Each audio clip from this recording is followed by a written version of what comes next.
Okay, that gives an update about. I'm gonna call this ethics theory because that's what it was for a long time, and it's kind of evolving now past ethics into the direction of like leadership. I'm thinking a lot about leadership. I was thinking a lot about dominance, not really thinking about that anymore. And the last couple of days, I've been thinking a lot about. Got a new haircut. I like the haircut. Last few days, I've been thinking a lot about when you have nothing to lose. I was actually thinking about this originally a few weeks ago. I thought like, okay, this is complicated, and I'll see if I can remember all of it. But basically, like, you need to have negative interactions with people. You also want to essentially demand good relationships with people. You want to demand that people, when you try to have a good relationship with someone, they should reciprocate you trying to have a good relationship with them and trying to have a good relationship back. If they don't, for any reason, if they're neutral or if they're negative at all, then you should, withdraw the, I don't know, positive sentiment that you sent their way, because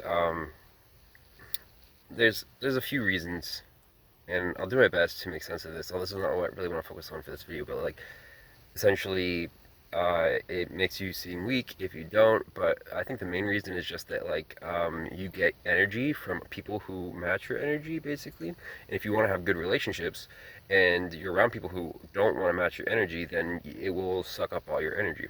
And so it's like a key and very vital part of the process that you uh,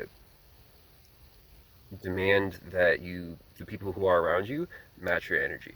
And specifically, it's you want to have high energy, because that's what makes good relationships. Um, so the real delimiter for if you should interact with people is not if you expect there to be a good outcome, because you kind of don't care. There's a lot of actually ways to slice this. It's also like I think it is easier to turn an enemy into a friend than it is to try and make everyone happy. And so, like, you can't really make everyone happy in the first place. And also, especially, I think, in romantic situations, if you're trying to make a romantic connection and people don't match your energy, then usually what it means is they are, like, neutral about your existence. They don't really care about you. And that's kind of like, in a lot of cases, neutrality is worse than having an enemy. It's like, yeah, it's really bad. So like, um, so yeah, basically like, one of the primary impetus you should use as like your delimiter for if you should talk with people, if you should approach people, if you should be doing anything in society at all, is like, do you have anything to lose? And the way that you can tell if you have anything to lose is, I think, primarily just like, do you have a future with this person or not? If you do have a future with them, then you have something to lose, and you should like, or if you need them to be around. And so the rest of the time, you generally speaking don't have anything to lose, and you should talk with people. I've also been thinking about like how to like, because I think it's important for comedy to have high energy. Like, um, this is something that I said previously, which is that if you want to be funny, one of the best ways to do it is to let yourself have high energy and don't match energy with the people around you. Maintain your high energy. And it's less relational to not match energy with the people around you, but it's way easier to be funny if you have high energy.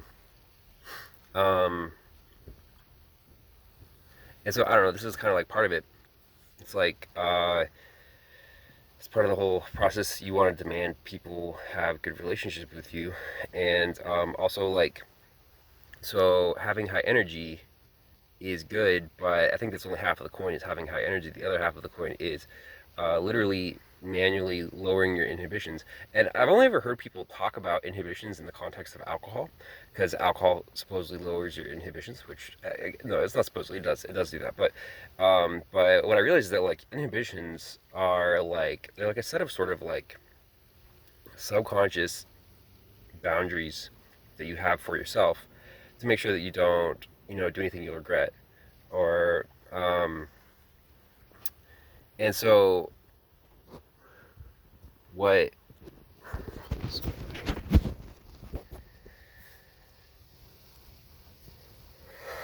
and so like I think that you can manually lower your inhibitions. Like literally, it's like getting drunk, but on purpose with your mental state. You can lower your inhibitions. I think most people have high inhibitions most of the time because literally speaking, you are around people. If you're around people who don't match your energy for any reason, uh, and you have high energy, then they'll suck the energy out of you. So you have to like have high inhibitions in order to be around people who aren't going to have a good relationship with you. And so it's like it's all part of this whole sort of process, which is in order to have good relationships, you need to have a high energy. You need to reject people who don't have high, who aren't matching your energy, and and so there's no reason to have high inhibitions. Instead, you can have low inhibitions, and so it's like it's literally very much like I don't know. Imagine if you just like removed all the mental safeguards that you had to like you know prevent you from doing something you would regret, like something like that would make you seem like a fool, or something that would I don't know, like just like all the mental safeguards that we have. Like people are constantly sort of like self-policing, and you don't really need to do that as much. Um, and so there's that. There's also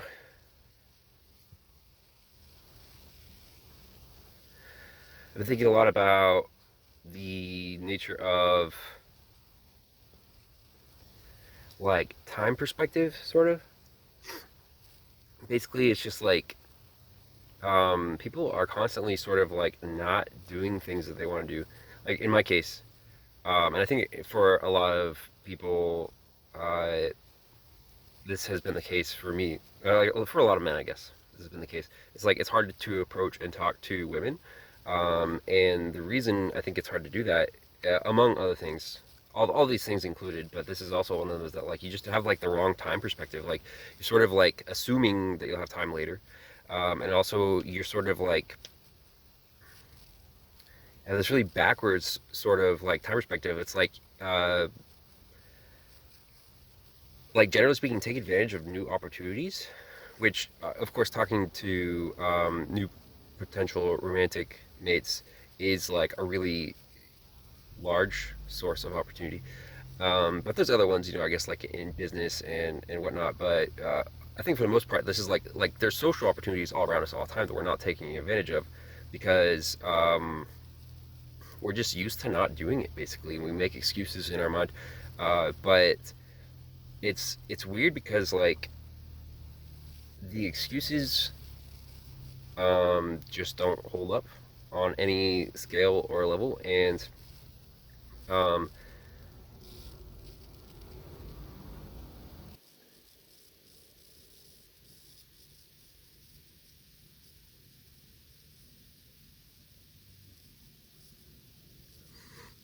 I don't know. It's like people are sort of like acting like there is going to be second chances when there generally speaking aren't. Like there's no reason not to take advantage of all the opportunities that you can right now. And I don't know. So just like thinking about a lot of this stuff, I think it's sort of like coalescing into something new, something else. I think this is probably like the start of a new theory. Often when I have a theory, it starts as like a sort of like pick up on separate threads that often merge together. And then like it usually starts with a bunch of small ones, and then they merge it together into medium-sized ones, and the medium-sized ones all merge together into one like sort of root thing, and then that becomes like a general like sort of large theory that I have. And often it makes sense even at like the small and medium sized threads level, but when I find the actual root, it makes tons of sense. Like it makes it's also usually much faster to say. And so I feel like this is probably turning into that. I don't know what this is going to be, but it's like there's like urgency to life. And usually, generally speaking, like there's urgency that we're not appreciating in our social interactions. And it's weird it's weird that people act like there is an urgency. And I don't know, just been thinking about all this stuff.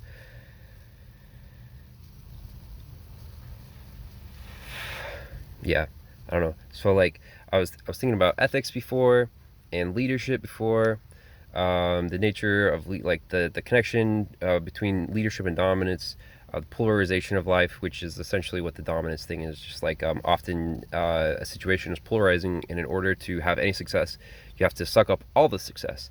You can't leave any for anyone else. And um, yeah, just like I really like this direction I'm going in with the lowering of inhibitions. Like you can manually lower your inhibitions. I think that that is like oddly true and also super satisfying and interesting. It's like yeah, you don't need to have high inhibitions. In fact, like I was thinking about this, like I actually have high inhibitions. I think like I've trained myself to have high inhibitions all the time, even when I'm alone, you know, even when there isn't anyone else watching. And it's just really weird. It's really weird. And I'm not sure if I can necessarily like overturn it and come at it from the opposite angle, have like no inhibitions or like really low inhibitions until I need them to be high.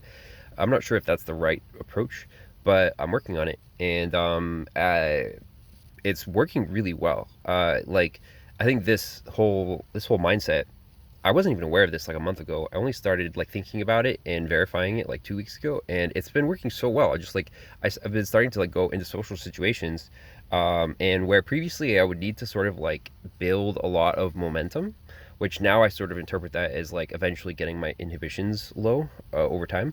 I can just sort of like jump in without needing to build that momentum, and I just have like way more success, way faster, and more concretely, like more reliably, in the social situations. Like last night, I went out to downtown for Thursdays, and I met a whole bunch of people, and a lot of them were very attractive girls, and had like a marvelous, fucking great time, and it was so much fun. It was so much fun. Just like yeah, managing these dynamics. Anyways, really excited about it. Can't wait to apply it more and see where it will take me. And when I finally figure out how to describe it, I think it'll be something really good and beautiful and powerful.